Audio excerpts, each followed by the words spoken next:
I literally just flew in from the airport. And I thought I'd look like this because this is typically Israeli custom for Shabbat. So we're going to have sort of an Israeli aura for tonight. So it's good to see all of you on this particular Shabbat, especially since this is a Shabbat, given where it falls on the regular calendar, that a lot of people tend to be out of town or whatever. So it's good that everyone is here. Just to remind you of some of the things that are in the announcements. Number one, we still have openings for greeters. And when we invite people to be greeters, we also give you training so you know how to greet people. Now, I know most people think if you walk up to somebody and say, "Hello, I'm John, and you are Art, good to meet you," then you've done the greeting. No. We'll give you the rest of the training. So, you need to see Sharon about that. Obviously, if you're volunteering tonight, you won't be able to see Sharon. As you can see, you don't see Sharon. Okay, just to make sure everybody's on the same page. Coming up in 3 weeks, on your calendar, Havdalah and game night. It's a wonderful time to get together, and it's a wonderful way to conclude Shabbat together, so take advantage of that. Take advantage of the books that are on the book table. If you've not already read them, shame on you. If you have read them, make sure you share them with others. Now, you are also aware that this is, right, the first Shabbat in July. Yep. Everybody knows that? Mm-hmm. You know what that means? A new oneg schedule. Yeah. We're on it. All right. Yes, literally the Browns are on it because week 1. And curtains. Brown curtains. Yeah. Everyone on this side. Yeah. Really? You know, you're right. If you enjoy the oneg tonight, please thank everyone on this side. If you don't enjoy the oneg tonight, blame everybody who are behind the piano. Okay, and then do take note when the rest of the calendar falls out. And if you are unsure of where you belong on this calendar, see anybody in this building. I think they can probably tell you where you will fit on this calendar. You do understand that? Yeah. Okay. All right. Let's see. Is there anything else that I need to tell you about? No. Other than that, I really don't think I need to tell you about anything else. Other than this is a wonderful time where we can celebrate Shabbat together. So as Jetty comes forward to join me, we're ready to begin our Shabbat worship together. And we will begin with the reminder found on pages 8 to 11, Veshamru. Veshamru reminds us that God has entered into a covenant relationship with us. He has contracted himself to be our God, and we are his people. And Shabbat is the sign of that. And as you turn to pages 8 to 11, you will see that Shabbat is the sign of that forever. It's a permanent relationship God has given to us. So that's yet another reason why we celebrate Shabbat, because we celebrate the permanence of the relationship we have. Pages 8 to 11. Jenny leads, we respond.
together. The children of Israel shall keep the Sabbath, observing the Sabbath throughout their generations as an everlasting covenant. It is a sign between me and the children of Israel forever, that in 6 days the Lord made the heavens and the earth, and on the seventh day he ceased from work and rested.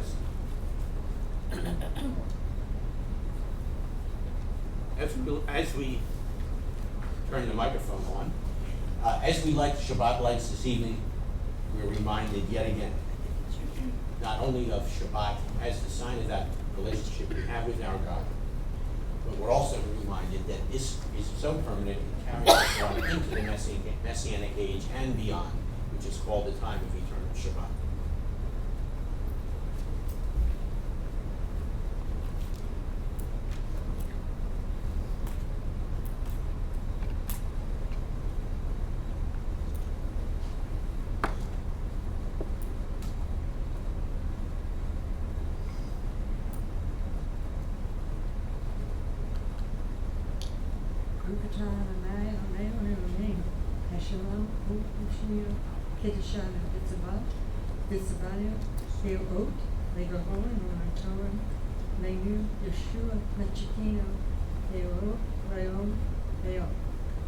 Blessed art thou, O Lord our God, Lord of the universe, who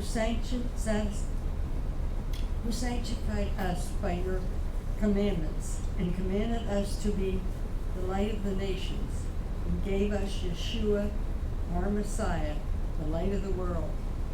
Shabbat Shalom. Shabbat shalom.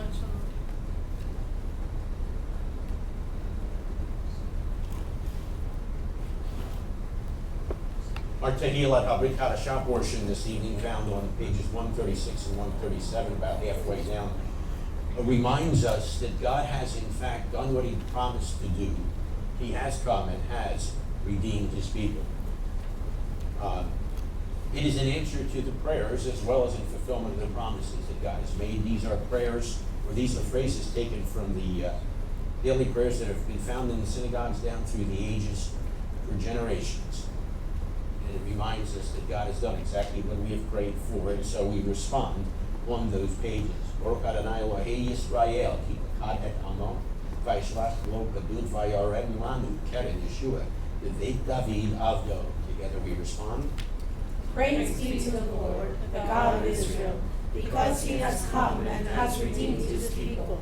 He has raised up a horn of salvation for us in the house of his servant David, as he said through his holy prophets of long ago, salvation from our enemies and from the hand of all who hate us, to show mercy to our fathers and to remember his holy covenant, the oath he swore to our father Abraham, to rescue us from the hand of our enemies and to enable us to serve him without fear, in holiness and righteousness before him all our days.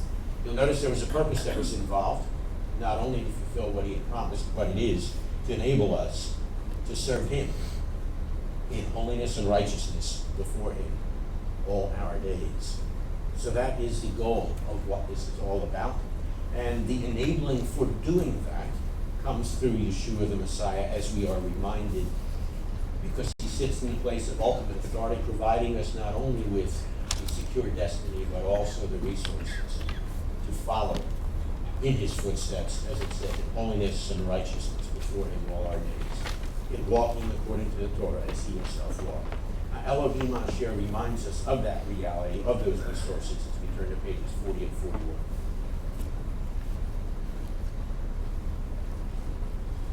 Elohim Asher Direh, Migatem Harim Ravo, Ubirahim Ravo, Teravo, Beyar Halevi, Tiber Aleinu Be'achari, Ayamim Ha'ele, Beyar Habein Asher, Soleo Reish Ho,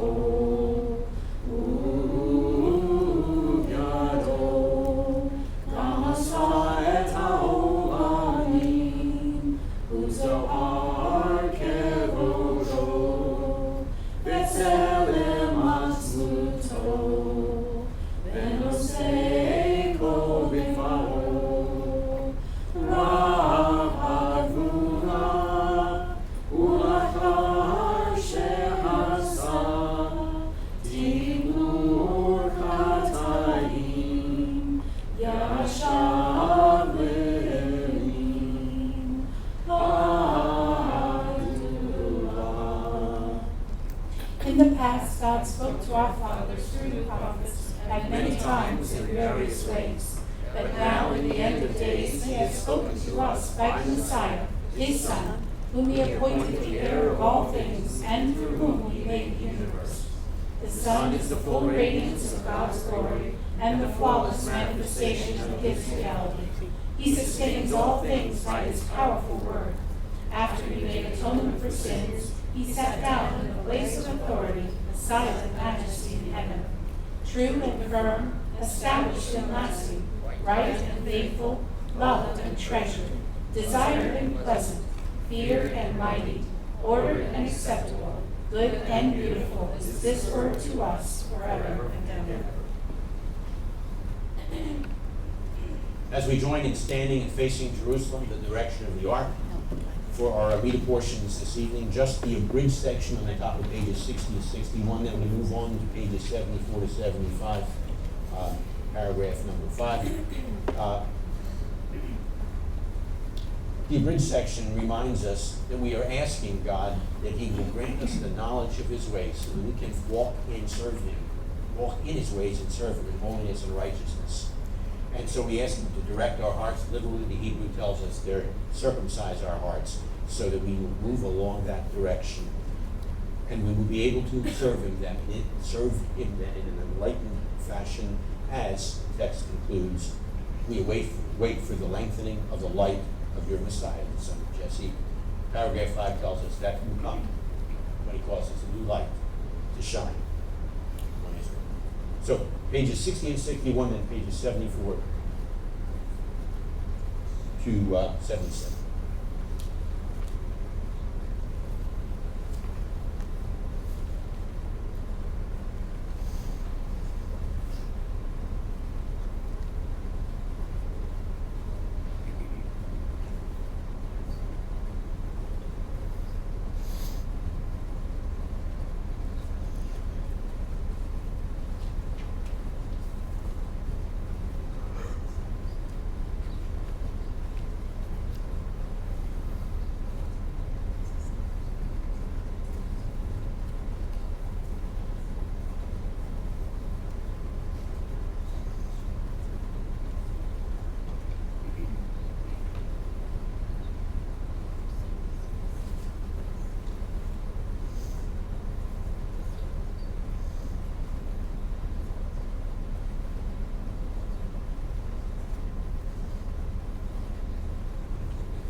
So as we await the length of the light of your Messiah, be pleased, O Lord our God, with your people Israel, with your prayer.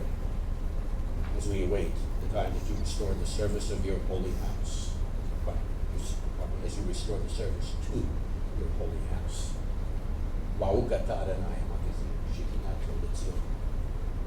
Blessed are you, O Lord, who returns your presence in Zion.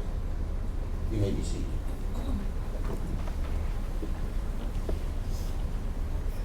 As I remind you from time to time, I'll remind you yet again this evening, that as Judaism has worked its, as we as Jews and those who joined with us as a community have worked our way through the ages, we have developed different variations on our responses to God.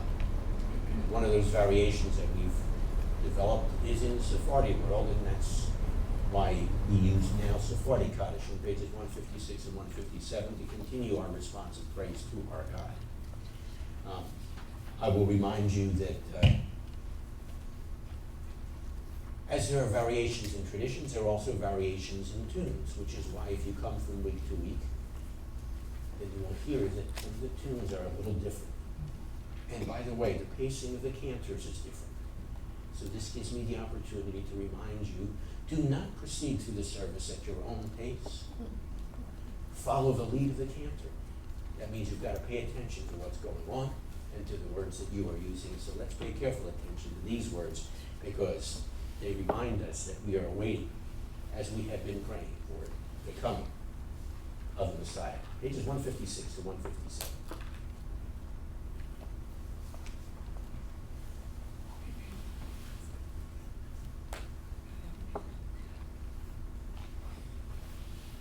יתגדל ויתקדש מרמון, בעלמא יברח חירותי, וימלך מלכותי, ויצמח ברכני ויקרב משיחי, בחייכון וביומייכון עוד חי לכל בית ישראל, מהגלות זמן קריב אמרו אמן.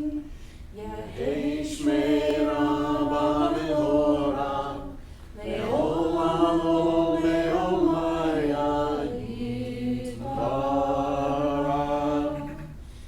שמי רבא מברך, לעולם עולם אלמיה יתברך. וישתבח ויתפאר ויתרומם ויתנשא, ויתהדר ויתעלה ויתהלל, שמי לקודש בריחו. לעילה מן כל ברכתה, וישרתה תושבחתה ונחמתה, דמירם בעלמא ואמרו אמן. יהי שלום הרב מן שמיה, וחיים טובים עלינו, ועל כל ישראל ואמרו אמן. עושה שלום במרומיו, הוא יעשה שלום עלינו, ועל כל ישראל ואמרו אמן. Glorified and sanctified be his great name in the world which is created according to his will. May he bring about the reign of his kingdom and cause his salvation to sprout and bring near his Messiah in your lifetime and in your days and in the life of all the house of Israel speedily, yes, soon, and let us say, Amen.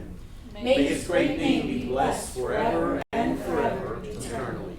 Blessed and praised, glorified and exalted, extolled and honored, adored and lauded be the name of the Holy One. Blessed be he, who is high above, far above all blessings and hymns, and praises and consolations which are spoken in the world, and say, Amen. May there be great peace from heaven, and good life for us and for all Israel, and let us say, Amen. He who makes peace in the heavenly realms, may he make peace for us and for all Israel, and say, Amen. We responded just a few seconds ago with the phrase, blessed is he who is high above, who is far above all the blessings, hymns, praises, and consolations which are spoken in the world. Acknowledging that, we then rise and join on pages 88 and 89 with with the response, Ein Kamocha. Truly there is none like you, O Lord among the gods, because you exceed all these praises and hymns and blessings that we can offer in the world. Pages 88 and 89. Ein kamocha Elohim Adonai, v'ein k'maasecha, melchutcha melchut kol amim, v'memshalcha b'kol dor, melekot dor v'ador. Adonai melech, Adonai malach, Adonai melech le'olam va'ed, Adonai oz le'lo yitain, Adonai yivarek et amo v'shalom. Together, there is none like you among the gods, my Lord, and there is nothing that compares to your deeds. Your kingdom is a kingdom that endures for all eternity, and your sovereignty extends throughout all generations. The Lord reigns, the Lord has reigned, The Lord shall reign throughout eternity. The Lord will bless his people with peace. We have said, the Lord reigns, the Lord has reigned, the Lord shall reign throughout eternity. We're now about to say, yes, you, O Lord, will reign throughout my life, and I will follow you wholeheartedly. That is our response. It's the Shema, pages 34 to 39. As we face Jerusalem yet again, and we respond with that affirmation.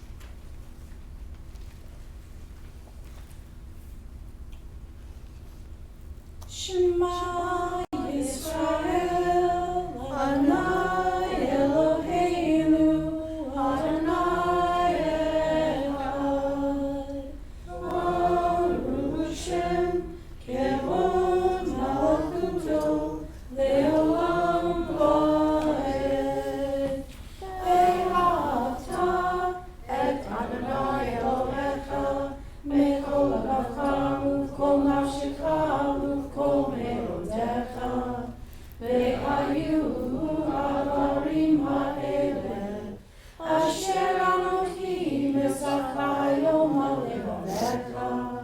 Ve'shinantam levanecha, ve'kivartam, ve'shivtecha b'beitecha, u'v'lechtecha b'derech, u'shachtecha u'konecha, u'shartam le'ot ha'yadecha, ve'hayu letotafot be'einecha, u'chtavtam al mezuzot beitecha, u'v'yisharecha. Hear, O Israel, the Lord is our God, the Lord alone. Blessed be he whose glorious kingdom is eternal. Love the Lord your God with all your heart, and with all your life, and with all your strength. These commandments that I give you today are to be on your hearts. Impress them on your children. Talk about them when you sit at home and when you walk along the road, when you lie down and when you get up. Tie them as reminders on your hands and bind them on your foreheads. Write them on the doorframes of your houses and on your gates. We now look forward to that which we anticipated in Kamoka, when the Lord will reign throughout all generations, in fact, throughout the world. It's the time that Vahi Ben Zor reminds us of on pages 88 and 89. Although taken from the time of our wilderness walk with God, when we went hand in hand with the Lord of the universe, it also looks forward to a time when that will take place yet again, as the text says, when from Zion will go forth the Torah and the word of the Lord out of Jerusalem. So we respond on pages 88 and 89 as we anticipate those days yet again.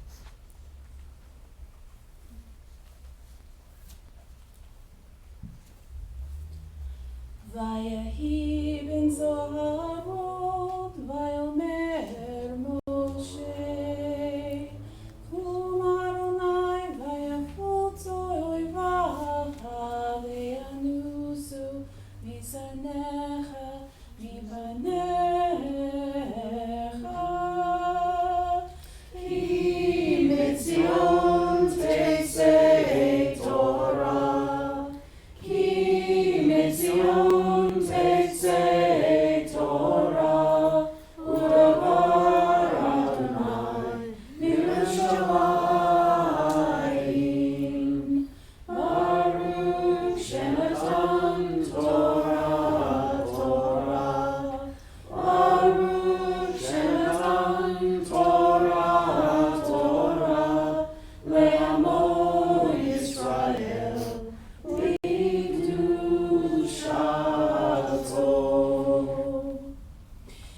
And it came to pass, whenever the ark went forward, Moses would say, Arise, O Lord, and let your enemies be scattered. May those who hate you flee from before you. For from Zion shall go forth the Torah, and the word of the Lord out of Jerusalem. Blessed be he who in holiness gave the Torah to his people Israel. The text that reminds us he did give the Torah to his people Israel and those who had joined them at that particular time at Mount Sinai. And we look forward to the time when, as it went forth then, it will go forth yet again, as it now goes forth among us.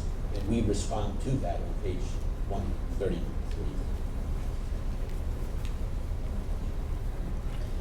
The ark now unveils its treasure. To our eyes and minds and hearts. Inside, the scroll of Torah stands. It stands there with all its richness and wisdom. As we listen, voices speak, voices of our ancestors. Abraham, Isaac, and Jacob, Joseph, and Moses. O God, they bring us your instructions for us. Sarah, Rebecca, Rachel, and Leah, and Miriam speak to us as well. O God, they move us to respond to your promises to us. We are grateful for your words, the words of Torah. Hear, O Israel, the Lord calls. We will hear your words, that we may learn them, love them, live them. What does the Lord require of you? To fear him, love him, serve him, and walk in all his ways. All the Lord has said, we will do.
Misha Barak Avotenu Avraham Yitzchak veYaakov.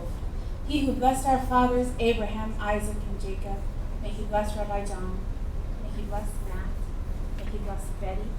May he bless Art, who have come up to honor God and the Torah. May the Holy One bless them and their families, and send blessing and prosperity on all the work of their hands. Baruch et Adonai HaMavorach. Baruch Adonai HaMavorach Le'olam Va'ed.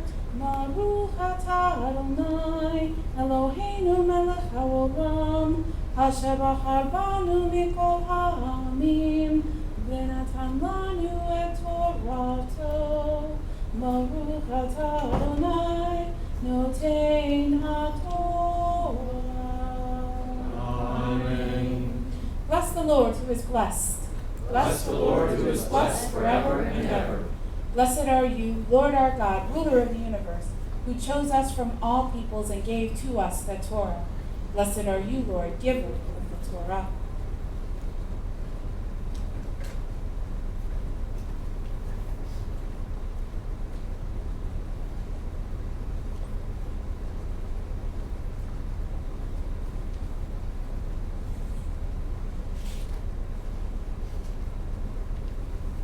Vayichach Korach ben Yitzor ben Kahat ben Levi v'Datan v'Aviram b'nei Eliav v'On ben Pelet b'nei Ruvain vayakumu lifnei Moshe.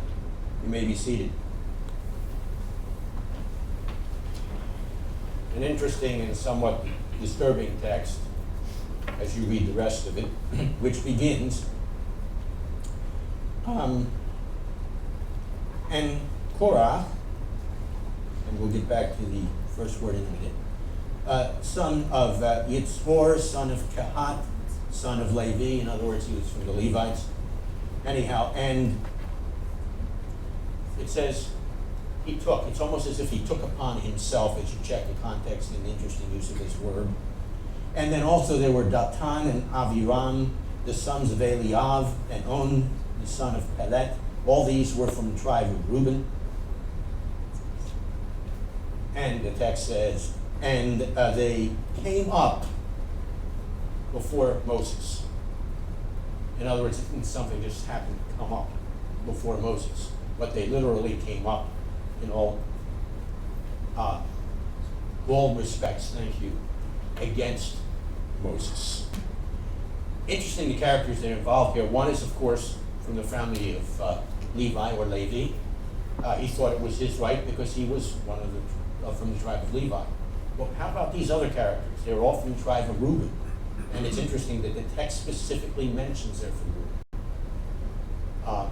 And this is a very interesting thing that is included here because Reuben, or Ruvain, was the oldest of the children of Jacob. So they thought because they were from the tribe of the firstborn, this is something that should belong to them as well. Well, the story unfolds. It does not go well for them. That's not the part that's going to be read.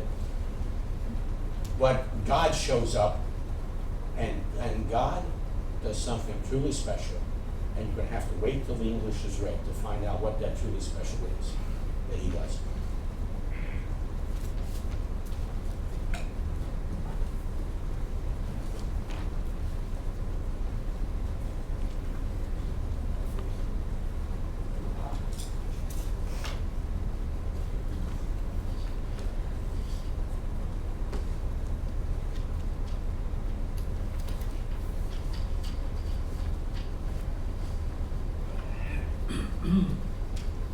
I will be reading from Numbers 17, 16 to 23.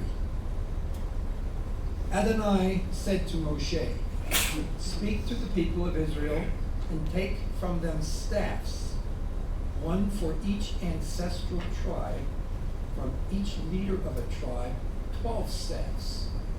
Write each man's name on the staff, and write Aaron's name on the staff of Levi.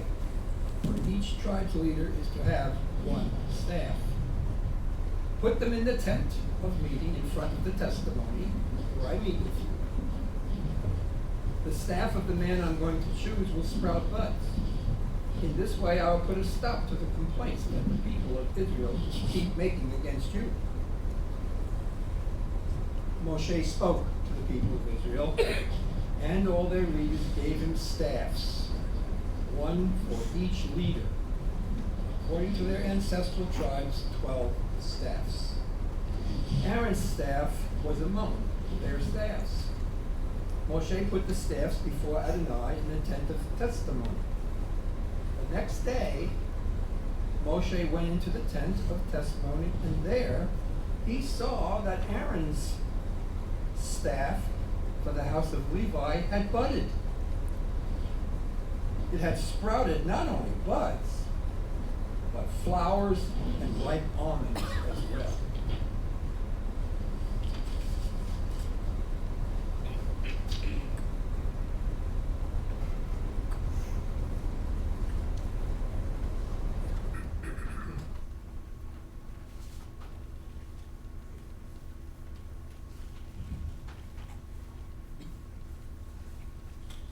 Baruch atah Adonai Eloheinu melech haolam asher natan lanu Torat emet v'chayei olam nata b'tocheinu. Baruch atah Adonai noten haTorah. Amen. Blessed are you, Lord our God, ruler of the universe, who gave us the Torah of truth and life everlasting planted in our midst. Blessed are you, Lord, giver of the Torah. He's the one who literally gave us the Torah. And as he spoke, those words impacted people's lives. Because we anticipate them impacting our lives, we too stand as our ancestors did at Sinai. And we acknowledge that these are the words that come from God. So I invite you to stand and join in that acknowledgement of the reality that these are words that come from God. Pages 98 and 99, V'zot HaTorah, is that response, that acknowledgement. If you need the transliteration, it's page 95.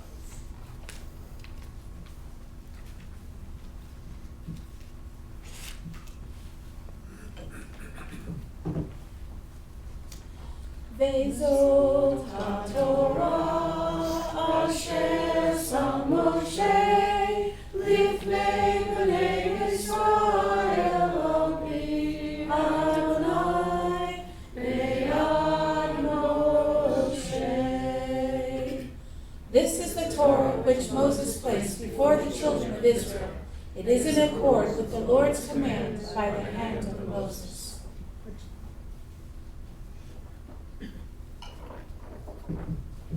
You may be seated.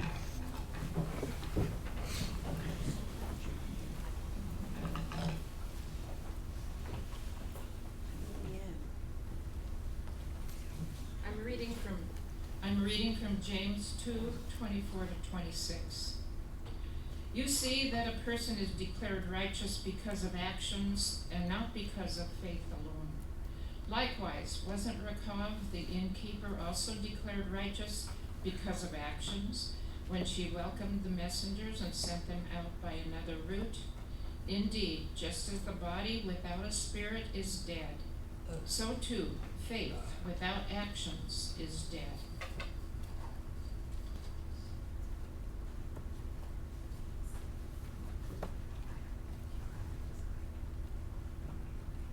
You know, if we pay attention to words such as that, they'll radicalize and transform our lives.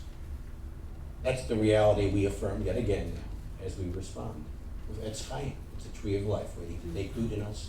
And so we say, renew our days as of old. And we say that on pages 96 and 97. It's Chaim here, Chazikim ba, Beha'alotecha, Meushar, Derachecha, Darkei Oram, Ve'kol Tivoteicha, Shalom. Hashivenu Adonai Elecha, Ve'yashuvu ba, Kadesh Yameinu, Kadesh Yameinu, K'kedem. Hashivenu Adonai Elecha, Ve'yashuvu ba, Kadesh Yameinu, Kadesh Yameinu, K'kedem. A tree of life it is to those who take hold of it, and happy are those who support it. Its ways are ways of pleasantness, and all its paths are peace. Turn us, Lord, to you, and let us return. Renew our days as of old.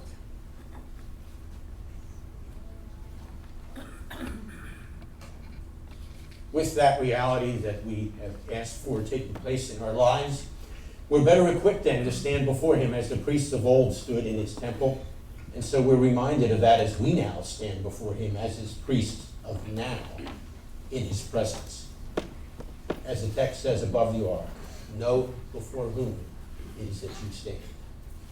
Pages 98 and 99 is our response as his priests. Uvnucho Yomar. Uvnucho Yomar, Shuva, Adonai Rivavot Alfei Yisrael. When the ark rested, Moses would say, Return, O Lord, to the myriads of Israel's families. Arise, O Lord, to your resting place, you and your mighty ark. Clothe your priests with righteousness. May those who experience your faithful love shout for joy. For the sake of your servant David, don't delay the return of your Messiah. Ba'avor David avdecha, al teshev penei mi shachecha. Ki lakach tov natati lachem, torati al ta'azovu. I give you good instruction. Do not forsake my Torah. You think I forgot, didn't you? Take out your bulletin. First inside page. It's your turn to read the text from the Torah, at least the beginning of the parsha. Everyone has it? Everyone is now ready to read it? Okay. Together. Vayikach Korah ben Yitzhak ben Vehat, Ben Levi, Vetan, Ve'aviram, B'nai Eliav, Ve'on Ben Peled, B'nai Ruvain, Vayikumu, Lifnei Moshe. Thank you for joining in that reading.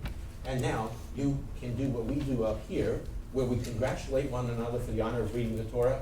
You congratulate one another for the honor of you having read the Torah.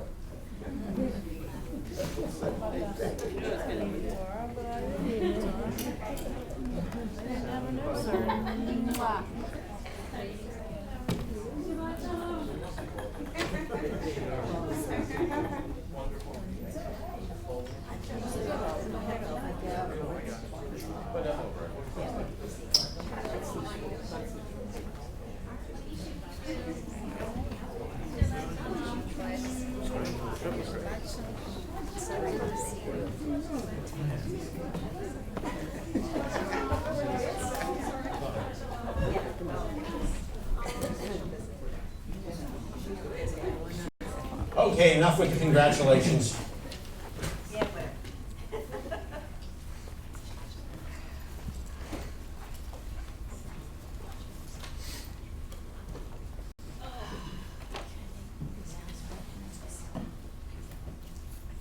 Tonight we have a very special privilege, and that is to hear God's words brought to us and unwrapped for us by Dr. Patrice.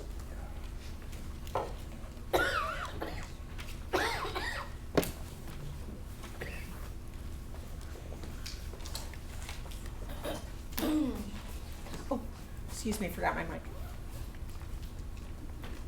Meanwhile, you'll put up this stuff. At least she forgot her mic and not her John. I'm sorry. I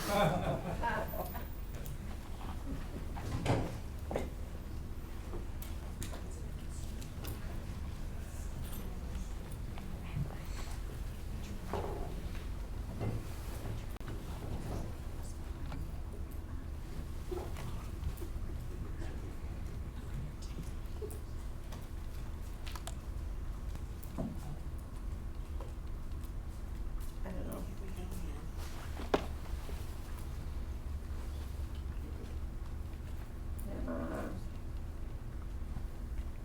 It's not on.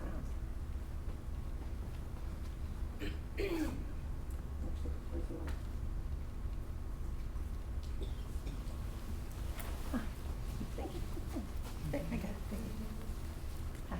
You can start the, uh-huh.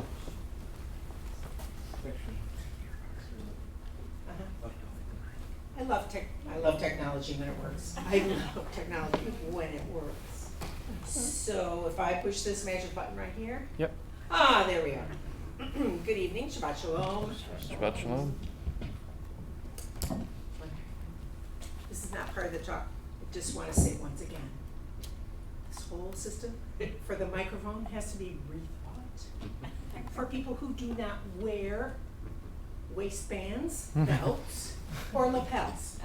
Could we possibly have people to rethink this metaphor of the microphone, which doesn't work for half the population? That'd be so, so refreshing. Thank you. On their behalf, I thank you. Rahab. Nobody talks about her. I wonder why that could be. Can you think of a reason why they would not talk about Rahab? You can? Pretty easy? Yeah? Why, Art? She was not a Jewish person. She's not a Jewish person, but she wasn't in cahoots with the Israelites. Well, her first strike against her was she wasn't Jewish. Okay, how's that? Second strike, second one, really, really big fat strike. What would that mean? Not only was she not Gentile, which, you know, we can't help that, can we? Yes? She's in the world's oldest profession. She's in the world's oldest profession. You know, I'm glad you said that because I hadn't thought of that metaphor. And trust me, when you're making up a PowerPoint, this is an example, a very poor example of a PowerPoint, which was something invented like 25 years ago, but we're just now catching up with it in the Messianic movement. I realized that my grandchildren might be sitting here. And I needed to be able to talk about her without using a word that the parents might find offensive. Right. Parents, are you with me on this? Okay. So he said a member of the world's oldest profession, which is a great metaphor for that profession. And so what I decided to do was, and you know, interestingly enough, old-timey English, that's a technical term for, you know, ancient English, before the year 1600 had a pile of words for this type of person. And yet, in the scriptures, she's shown as being the most faithful woman you can possibly come up with in your mind of all the women characters. And if that is not irony, I don't know what irony is. Except maybe she wasn't a member of the world's oldest profession, as we might think of it. But maybe she was a member of the world's second oldest profession, a hotel manager. What came to be known in the New Covenant as an innkeeper. Indeed, what she's called is the word for innkeeper in the Hebrew. What? Yes. Even in this version, you can look it up. I had to look up a bunch of things like this. Innkeeper is not mentioned in there, just that other world word that King James sometimes calls a harlot. So that's not quite as well known of a bad label. It's a pretty bad label, isn't it? I can think of several labels that are used in parlance nowadays and in rap songs and other things. But what does it mean in Hebrew, the word? Does it mean harlot, or does it mean innkeeper? In a certain way, it might not matter. Because it wasn't what she did as for a living, as what she did for the Jewish people. And what she did for the Jewish people was so honoring, was so faithful to the God of Abraham, Isaac, and Jacob, was so outstanding in its bravery and in her choice of outrageousness, that it earned her not just one mention in the New Covenant, which is in Hebrews 11, where you have all these random characters from the Tanakh as seen as sort of a hall of fame of faith. She's mentioned by name and what she did. But she's also discussed in the book of James for several paragraphs. What she did was discussed in the book of James, book of Hebrews, twice in the book of Joshua. She is relevant. And yet, we don't hear about her because it might be an uncomfortable topic for some people because of what she did for a living, if it's translated in the way it usually is. Let's look at her from a different point of view. Let's look at her as an innkeeper. Number one, let's look at her as someone who's spoken of in the Midrashim by the rabbis down through the centuries, in the glowing complimentary terms she's given by the rabbis down through the centuries. And let's look at her as she's talked about by Yaakov James, the brother of Yeshua. I think she's worth talking about. Agreed? Agreed. As I said, the idea of her profession is under a cloud of scrutiny because the very first way it was ever translated out of the Hebrew was the original, They used a specific word, and that was translated by the Greek rabbis, the rabbis who spoke Greek, I think they weren't Greek rabbis, who spoke Greek, who lived in Alexandria, and they created the first translation of the Tanakh into a different language, and the language was Greek. And we call that particular translation a very special name. It's just one step away from being holy. And what version is that? The first translation, the Septuagint, correct? All you seminary students, in fact, all the Hebrew students should be very familiar with this concept of the Septuagint. And unfortunately, it was the Greek word that those rabbis used. And the Greek word they used for what she did for a living is where exactly the same root as we get our root for pornography from. So that's, if you're gonna point a finger, not that I'm a big fan of pointing fingers, but let's point the finger at them back in Alexandria, back before Yeshua was born. The advantage of that is they know better now. And maybe Rachav has actually talked to them personally and taken their forgiveness, her forgiveness to heart. Let's think about what the task was when she became involved. Remember, we're at the point in our story where Moses gathers up spies from each of the 12 tribes and gives them a reconnoitering project. Sends them on a scouting mission. You're not nodding.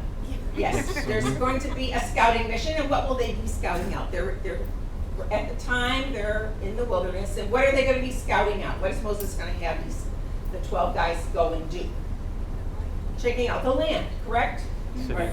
So they're spies, and this is a common thing. It was common back in biblical times, and even before biblical times, it was common back in westerns. If you watched any western TV or movies, you always had the scout.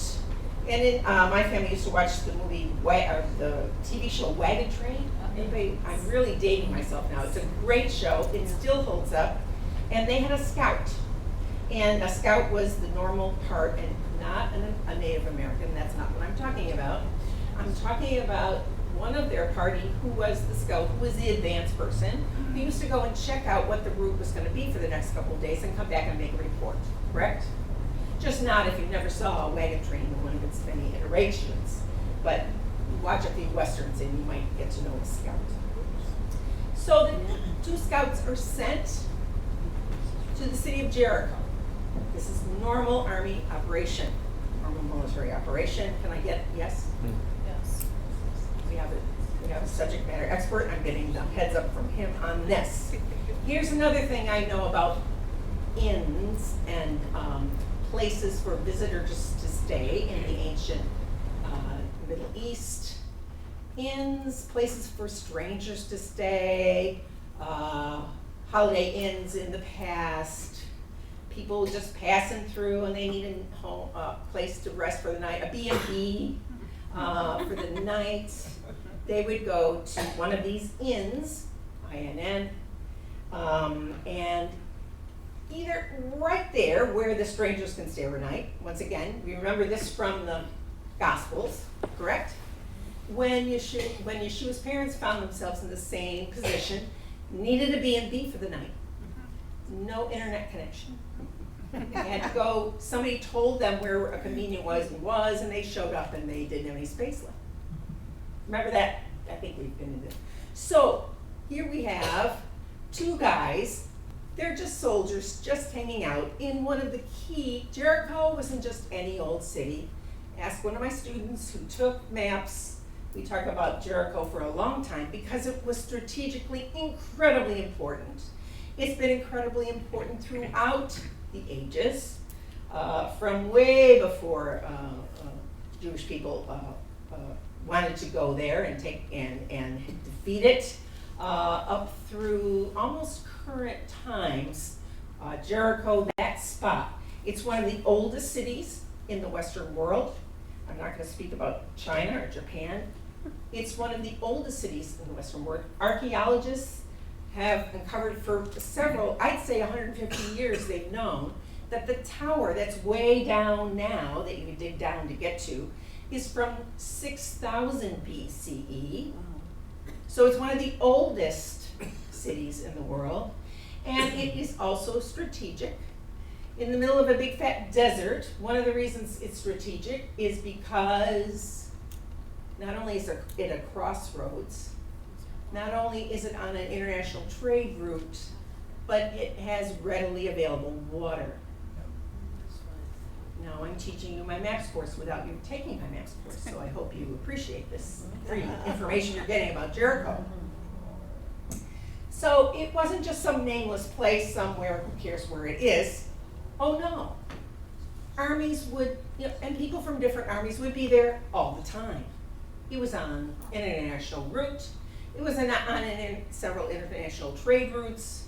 So there'd be a lot of crime, there'd be a lot of sellers, merchants, there'd be a lot of people from that in town. And so there would be a lot of money to be made by being the Holiday Inn or the VRBO in Jerusalem. And that's where they were. Now, the two spies, it says, go to an inn. Okay, I'm going to ask the prior question. What are these two good Jewish boys doing at that place if it is one of those houses? What are they doing there? Did you ask yourself the prior question? Oh no, probably not, because it's always her fault. But they show up there. Well, they're trying to scout out, so they have to hang around all the sinners. Yeah, that could be an answer. I don't think it's a good answer, but it could be an answer. But if she's an innkeeper, there's very, very good reason for them to go, because they fit right in. They fit right in that city's worldview of, we are the city that people just stop for a day or two, make some money, get some supplies, and then they move along their route. And we are the place that armies have to tromp through or make arrangements to go around, because we're a main city on an ancient trade route. This was the city of Jericho. So, not a blip on the map, and not just important for the Jewish people. It was a part of the ancient world at this time. Now, I am not going to blame you if you didn't realize this, but think about it for a few minutes. When you had an inn or a Holiday Inn at one of these cities, an internationally diverse city for various reasons, on a major trade route, people who need a place to stay that's clean and has the accoutrements that you would need to have a nice overnight stay or 2 overnights, they would be there and you could find them. And many times right next door or even attached to that house was a place for other needs, particularly of men. Do you get my drift? I'm trying to desperately make this PG. This is common in warfare, yes. Extremely common. It's predictable in warfare. Nothing changed down through the centuries. I'll give you an example. In America, one of the things we call them, or I should say we used to call them, maybe people still do, hookers. Yeah. You know how hookers got their name? Huh? Gentlemen. That's exactly right. He is correct. I had to teach this in language and meetings, so I know. General Hooker in the Civil War had so many girls, they called them Hooker's girls. And the girls accompanied his soldiers on the march right behind him, and they were called Hooker's girls, and that got shortened to hookers. Oh. Yeah, it's great, right? So it's just not an ancient Middle Eastern thing. It's not an ancient Roman thing. It's not just an ancient. It's not just a Civil War thing. It's all wars. This happens. This kind of thing happens. Once again, is there any reason to say that if she was next door to this place, that she would be one of those women? Not in my world. But let's keep going. So the two spies are there, and they know what their job is. They're going to reconnoiter to see how on earth the Jewish people can take that land because it's gonna represent the first conquest in the land that originally was given to Abraham. Correct? That is their prime objective. They are there to retake the land that was given to Abraham, that Abraham did not owe any part of except for his wife's burial cave at Machpelah. That's the only part of the land that Abraham or his descendants controlled or owned. And then there was that sojourn in Egypt, and now we've gotten to the part where we're back, say the Jewish people. And so these two soldiers are there. And this lovely woman, the head of the Holiday Inn in the area, says, I have a plan. And they listen to her. They listen to her. We'll get to that in a minute. Rahab is known as a woman of faith. And yes, she is completely Gentile. As far as we know, that's our info on her. So, not to be trusted. Really? Interesting. Okay. You see it described, and I've given you all the scriptures, so you may look them up for yourself. And you know, when you go in Google, they have Google Images, and so if you type in random people, especially Bible characters, they have hundreds of pictures of what people think Rahab looked like or what the story represents, literally hundreds. You can get lost in there. Try not to get lost in there like I did. But anyway, this is where I got these fabulous pictures because I was not up all night drawing pictures or coloring them in. And so they come from random backgrounds too.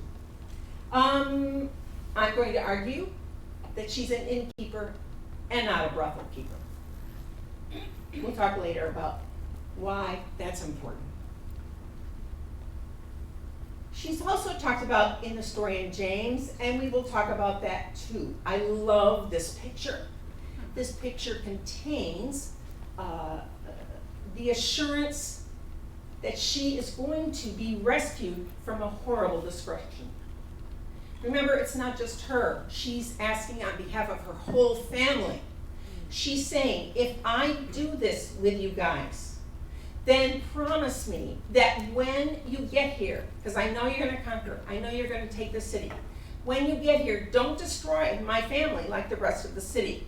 Please, we realize you can save us. So how can we set that up? And the arrangement they have is by a red cord. That if she ties a red cord around one of her window sashes in some way, that the people will be under instructions to not destroy that part of the wall. Her home most likely is in one of the places that the back which wall is the wall of the city. That's how they built walled cities. You had houses all around, they had houses inside and shops inside, but you had a wall city. And so hers would have been one to go when the walls fell. Except she has this arrangement. She's like asking for a miracle. Do you realize that? I know you think her house was inside and the walls fell and then no. Her house was most likely part of the wall was her house. So when she puts that, it's an extreme act of faith. That she knows that the Jewish people are going to take that city. She knows that they will remember her family because she made a deal based on something she did for them.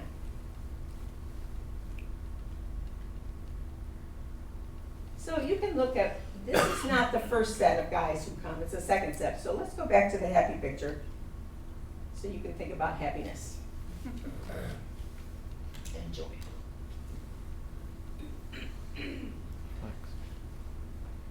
All right.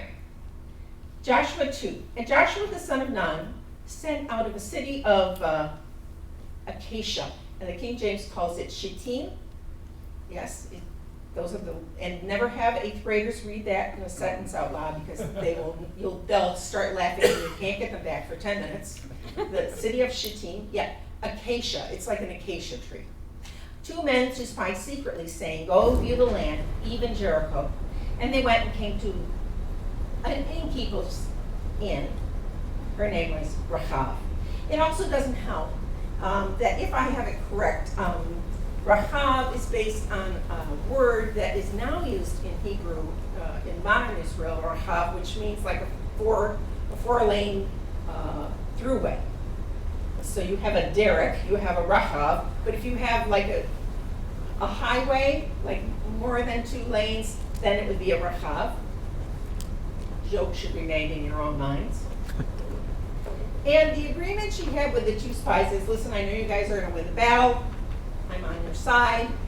I'm going to call Adonai by his secret name that you all call him by to let you know that I'm on the same page with your God as you are on that same page. We know all about him. Word's gotten around. And me and my family, we want to be faithful to you guys because we know you're going to win. We know that Adonai that you worship is the God of all creation, not just the God of Jericho or any other city-state or any other so-called nation. It's not the God of Egypt. So she agreed to hide the spies on her rooftop. And it says it depends, once again, it depends on your translation, what they are in the stalks of flax. How many of you know what flax is? There hasn't been a lot in the newspaper about it lately. It's the fiber, it's a growing fiber that you use to make linen. So linen is very popular in hot areas because linen is a very cool fabric. It lets the air blow through. But she's keeping flax on her roof. Just going to leave that there. That seems like she's a rich person, not like she's so booked out with all these people at her inn that she puts them on the roof, which she would have. This is the spring. The flax is being dried. She's got a ton of it. If the soldiers hide under it, they will not be smothered. Did any of you worry about the soldiers being smothered? Oh, okay, well, see, these prior questions, you're not asking the right questions. If you're being sent out on a reconnaissance mission, where will I sleep? And will it smother me to death? So, they're up there on the roof. She hides them under the flax, so her whole roof is just a little pile. No, the whole roof would have been flax, drying in the sun, that would be normal, and lumpy. And so the spies can just hide right under there, and no one will see them unless they're going to go through. Have you seen movies where the soldiers actually go through and take a spear and they just, they're not spending 3 hours on that roof to spear every little square of flax. They're in and out because, unless they're doing something else there too, I don't even want to go there. But this is a place where a lot of soldiers would go to stay for the night. And are they saved? Are the 2 spies saved? Yes. Did the order go out to hunt them down? Yes. Did soldiers from Jericho come to her inn and ask if she'd seen any of these kinds of strange guys come through? And she lies and lies and lies for 3 verses. She tells whoppers. She lies to the authorities. Shame. If there's no civil truth, I don't know what this nation is going to come to, said nobody in Jericho. But it's okay, she lied over and over to the authorities. We're just doing their job. It's not their fault.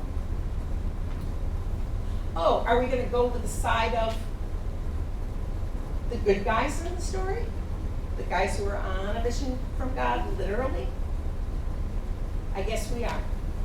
We're going to go with the side of the guys who are on the mission for God. She says, I also believe, and I'll do something for you. She saved their lives. She saved the mission.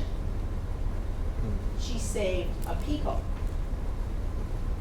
And the only thing she wanted from it was a quick getaway for herself and her family. Pretty interesting, isn't she? But she's an innkeeper. There's one thing that people in customer service know. I'm saying this as a proud veteran of customer service days back at St. Pete College. Here's what you learn how to do as the head of someone who has quite a bit of power and who can make things happen, and you're in customer service. Usually, you know exactly what that person wants when they say what they want. And you know exactly whether or not you can do it.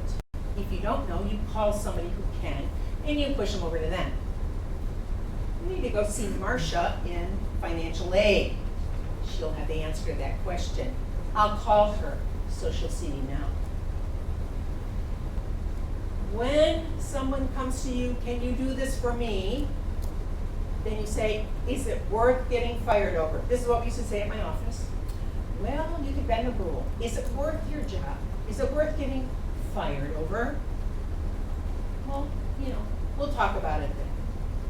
So I'm going to put myself in her shoes for a minute, being a customer service expert, and say, she's not in it for her family.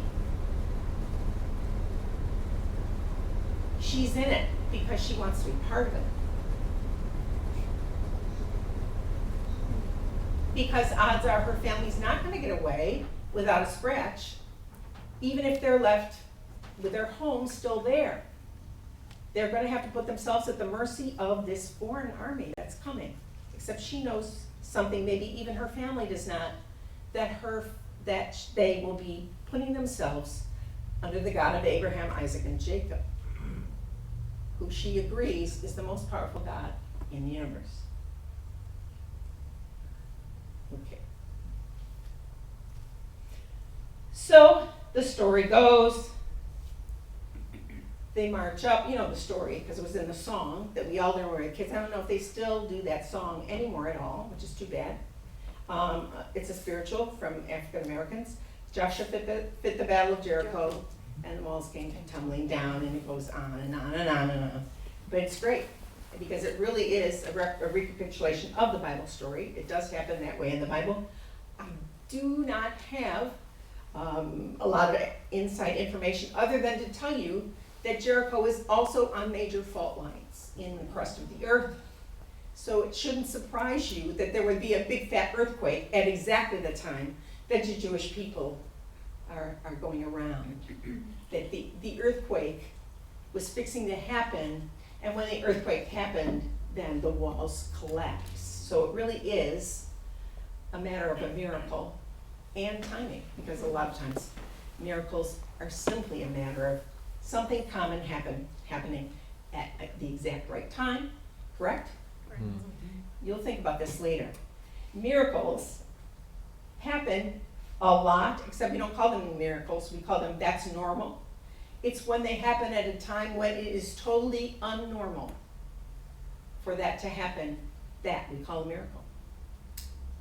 Correct? You have to see another talk I give. I'll give you the example of trying to get a parking place during the World Series. It has to do with timing and parking places. All right, so according to another person writes about her at long length, his name is Josephus. Josephus is after Yeshua's time period. He was a Jewish scholar who became a Roman informant. And he was called Flavius Josephus. That was not his Jewish name. He goes on about the Rahab and the Jericho story for a long time. It's like 30 verses. And he calls her an innkeeper. These men, when they had made their agreement, went away, letting themselves down by a rope from the wall, and escaped, and came and told their own people whatsoever they had done in their journey to the city. Excuse me. Joshua also told Eleazar, the high priest, and the Senate what the spies had sworn to Rahab, and confirmed what had been sworn.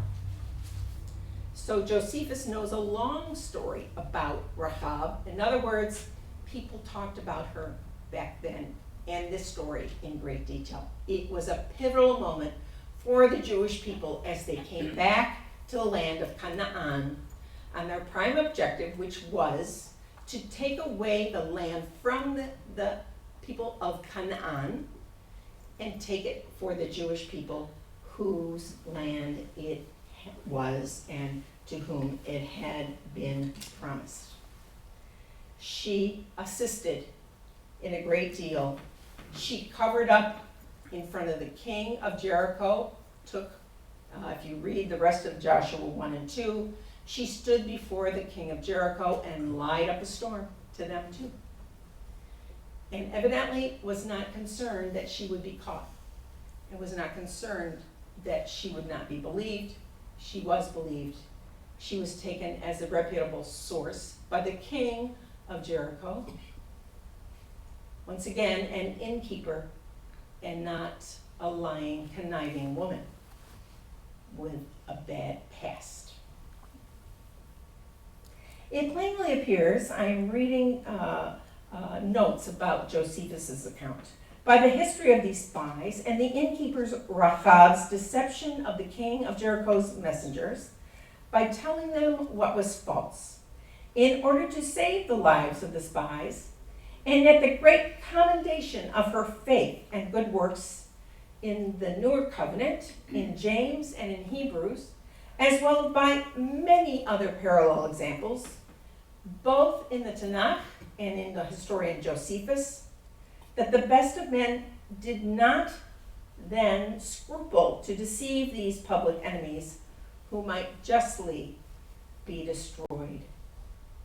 In other words, men might be afraid to stand in front of tyrants who needed to fall, and would be afraid to say anything but the truth. But she was not afraid. She knew that her faith was placed in a people whose God was the one she wanted to be a follower of. So you're asking, what on earth happened after our story? We need a behind the scenes. What happened? So what happened after Jericho? And her family was saved. That's what this picture. Family was saved. What happened then? They just said, okay, bye. We'll see you. You see, guys, bye-bye. We have to go make a living somehow, somewhere else. Well, you'd have to go to the rabbis, because they're the only ones who talk about her after Jericho, what happened. And there's a whole strain of thoughts in the Talmudic materials where, and this is the wild and wacky one that really is more of a metaphor and not historically accurate. Well, they said she went and married Joshua, because remember, they were allowed to have more than one wife. Nod your head. Yes? Joshua? Yeah, well, so she could marry Joshua. This could have happened, but it probably didn't. And her descendants. I thought she was a Gentile. How does that work out? Give me a minute. Her descendants with Joshua included Ezekiel, Jeremiah, Baruch, and last but not least, Isaiah. Now, once again, what are they saying in that line of thinking? Well, it would be more of a metaphor. It'd be more of a, it would be just like that if that happened. What do we know from the scripture happened? She ended up evidently marrying a man named Salmon, which is, in a weird and wacky way, like salmon that you eat at Village Inn. It's like salmon, like the fish, salmon. I did not have time to look into the backgrounds of these two words where we get salmon, the fish, and Salmon, the descendant of Judah, but he is mentioned in the tribe of Judah. And I don't know if anybody ever mentioned this to you, but I knew it. I've known it for many years. Boaz is a descendant of Rahab. Really? And whoever she married in the tribe of Judah. And Boaz has no backstory of he's really a secret Gentile. I didn't read that backstory. If you did, I don't have a backstory for that. I'm just telling you. And it's included in the genealogies in Matthew. I see knots. So that's part of the story you'll find in Matthew. Not only was she accepted into the Jewish people,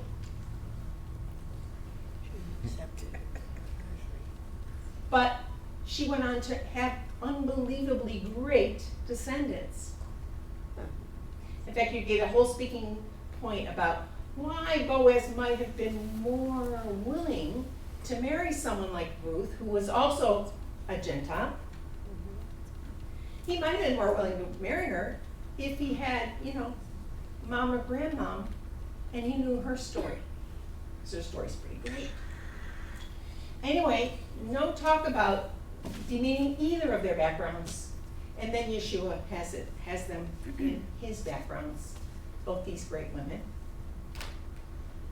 You might say that Ruth did not take as much of a risk as Rahab. Ruth had lost everything. She had nothing left to lose. And so there wasn't as much of she could only gain by getting in with her new mother-in-law.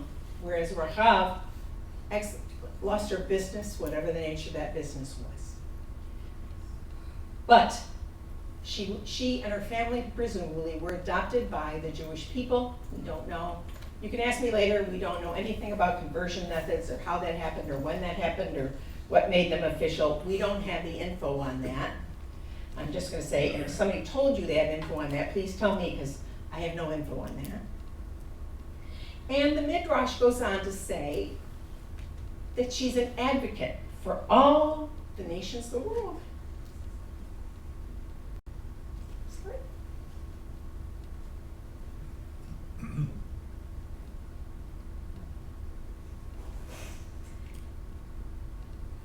She's very well respected in the Red Bluffs. Very well respected. And so I'm going to turn to James, and with James, we'll be done. Thank goodness you're saying. Rahab. 5 qualities that the rabbis talk about in this story. Now, this is the part where she has to meet the enemies. The enemies are the soldiers of Jericho. So she's not treating them well. She's not offering them her nicest sweet. They're not there to stay. They're there to look for enemy soldiers. And you can tell she's shocking there because her hair is down. Everyone knows in order to be a proper, lovely lady, you have to have your hair up. It's so important back then. We don't know anything like that, so please do not assume that's true. That's a Victorian idea. That proper ladies put their hair up, and the other kind of ladies have their hair down, because hair is alluring and so enticing. I guess they never saw some of the hair in my family's or John's family. Not enticing. But these are the evil soldiers, and she is lying to them too. In the book of James.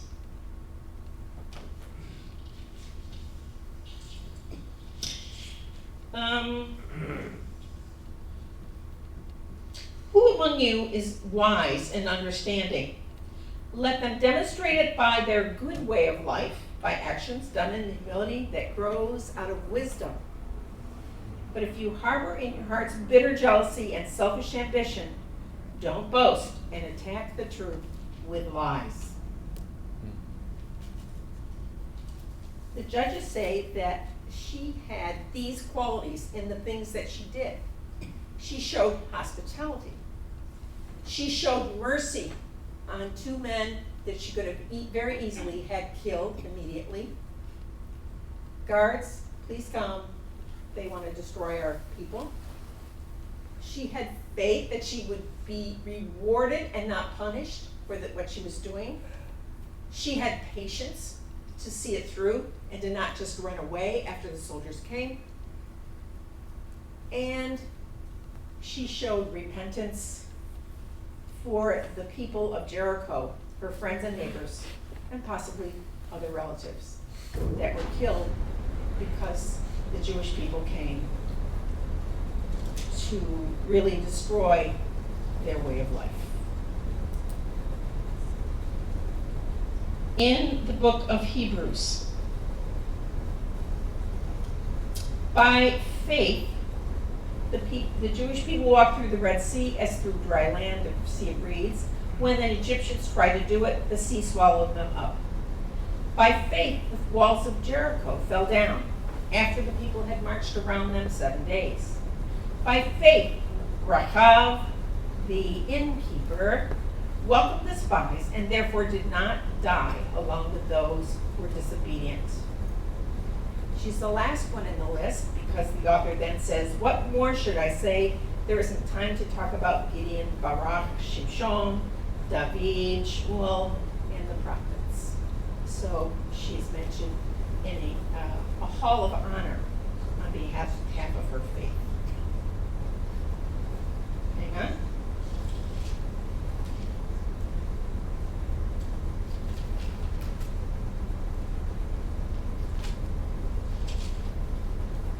I lost her, but she'll be back in a minute.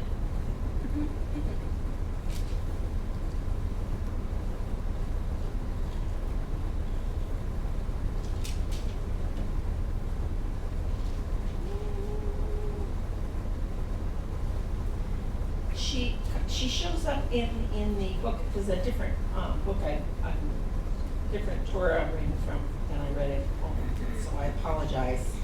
Oh, here we go. Yaakov is talking as his main idea about what is faith. And he says, faith is not just what you think in your mind. Faith is not just what you believe is true in your head. Faith is not faith until you do something that shows your faith. Now, I will give you a good example. John and I have a very, very bad habit that when we're going to go on a trip, this is the past 5 years, we've gotten very foolish. And we know we're going to go on a trip, the trip's coming up. Oh, have you started to pack? Some people, I guess some of you people pack like a week ahead. I don't know what you're doing. So we don't pack because, I don't know, that's not our way. But, you know, it comes about 2 days before, and I'll be lying in bed, and I'll think, I really need to start packing for this trip to fill in the blank. And so I'll actually lie in bed, or sometimes I'm drinking my coffee after breakfast, I'll make a note. Okay, I need to be taking, 3 pairs of slacks, I need to take some hiking shoes, and then some good shoes, I need this jacket, So in my head, I'm packed. Because I already made my decision about, in my head, I'm all packed. And so we started making that a joke at our house. Where I go, what are you taking? You go, in my mind, I'm already packed. See how that works? It's great. Packing in my mind. It's all done. I know exactly what I'm going to do. Snip, snap, snip, snap, snip, snap. It's all done. Except it's not, is it? It isn't. It isn't done. Faith in my mind. I'm faithful. I can do that. I see that. I'll do that. I'll be great. It'll be good. I know exactly how to respond to that person. It's fine. I got it all here. And then, ding-a-ling-a-ling, the alarm clock rings. You have to be at the airport in an hour. And all of a sudden, all of the things very nicely, neatly packed in your mind, after the toiletries are not there. No. Normal. At least in my house, maybe your house has everything together. And that'd be very nice. I'd like to live at your house for 10 minutes maybe, and then I would leave. It's not the same. Being packed in your mind is not the same as packing the suitcase, is it? No. We all understand this issue, but somehow with our faith, we just don't understand. It's right here. And when the opportunity comes, we're not ready. Well, in my mind, I agree with that. I think everyone should be doing that. Okay, it's your turn. What was I supposed to do? So we failed to put our faith to work. We failed to do something that we know has to get done in real life and not just in our mind. And I'm the worst one. I told you, the suitcase thing, it's a bad problem. Are you agreeing it's a bad problem? He's looking something up in the scripture about that. She did it. It wasn't just, this would be a good idea. She did it. Do you want to be shown that such faith apart from actions is barren? He's trying to say faith that lives only in your head is good for nothing. The packing in your head could help you with some decisions. It won't help you when you get to the sky cabin. it won't be there for you. You see that his faith, Abraham, Avinu declared righteous, was declared righteous because of actions when he offered up his son Yitzchak on the altar. You see that his faith worked with his actions. As far as I know, none of us has ever been asked to sacrifice anybody on an altar. He passed that test. By actions, the faith was made complete. And the passage of the Tanakh was fulfilled, which said, Abraham had faith in God, and it was credited to him his account as righteousness. He was even called God's friend. You see that a person is declared righteous because of actions and not because of faith alone. 25. Likewise, wasn't Rahav, the innkeeper, also declared righteous because of actions when she welcomed the messengers and sent them out by another route? Indeed, just as the body without a spirit is dead, so too faith without actions is dead. Packing your suitcase in your mind does not work when you get to the airport. It can be a step in the right direction, but it's not the answer. Packing is the answer.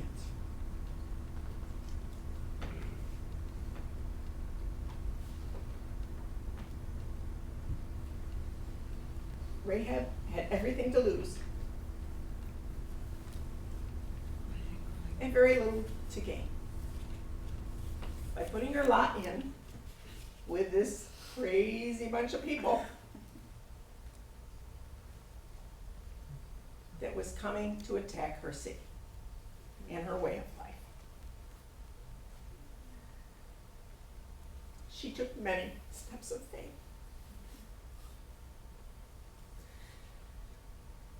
Let's pray that we can also, when the time comes, step out with our steps of faith.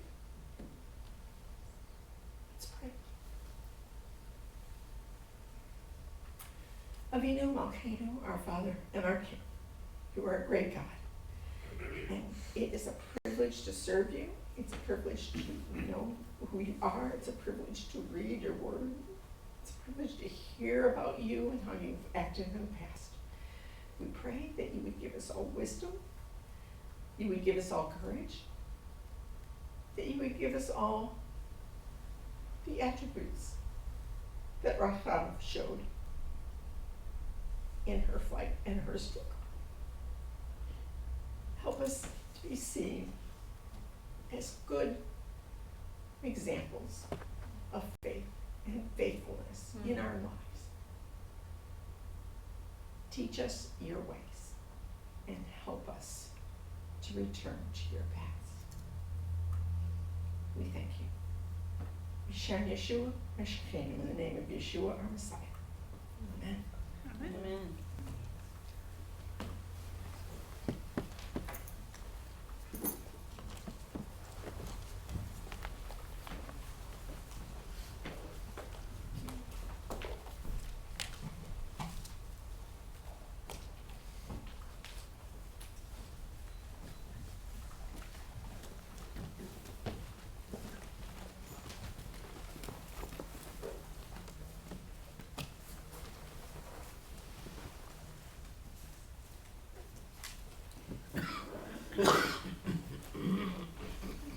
We look forward now to that time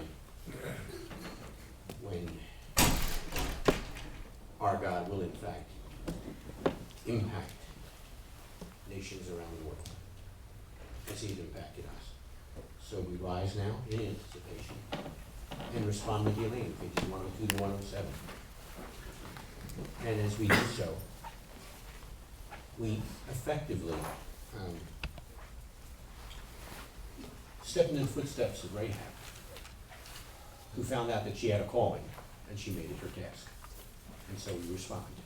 Our calling is our task. And in accepting that calling and that task, we bow before the God of the universe. Pages 102 to 107.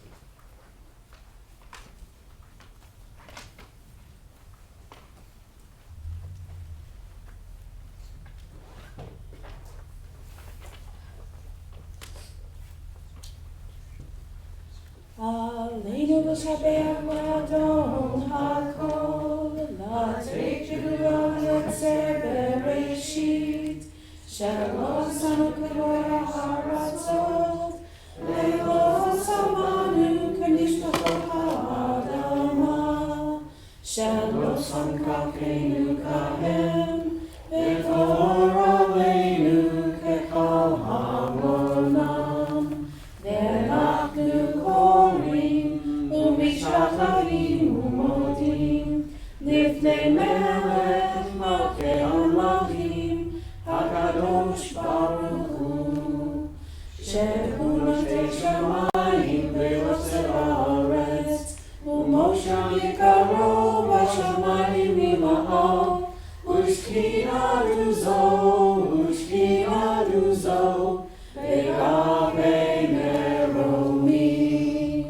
הוא אלוהינו אלוהים, אמת מלכנו, אפס תורתו, ככתוב בתורתו, וידעת היום, והשבותה אל לבביך, כי אדוני הוא האלוהים בשמיים ממעל, ועל הארץ מתחת אלוהים.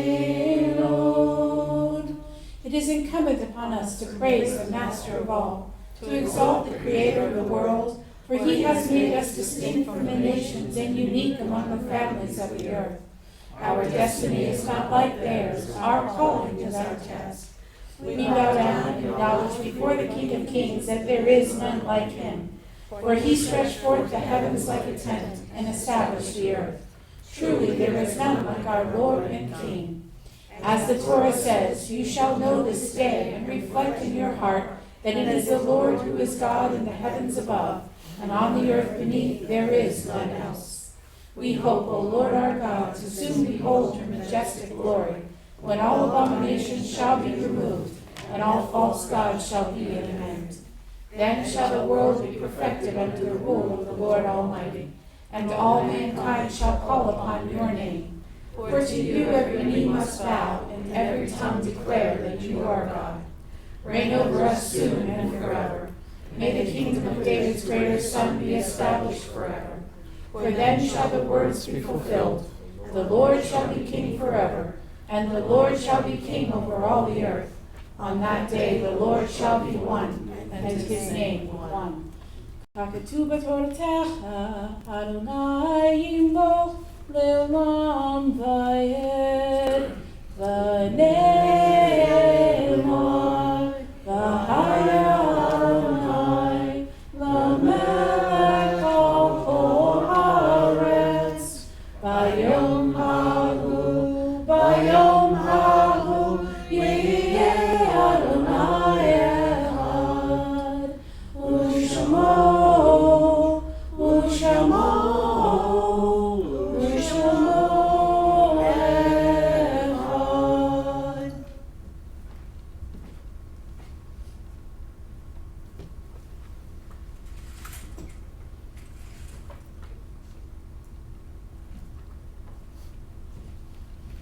You may be seated.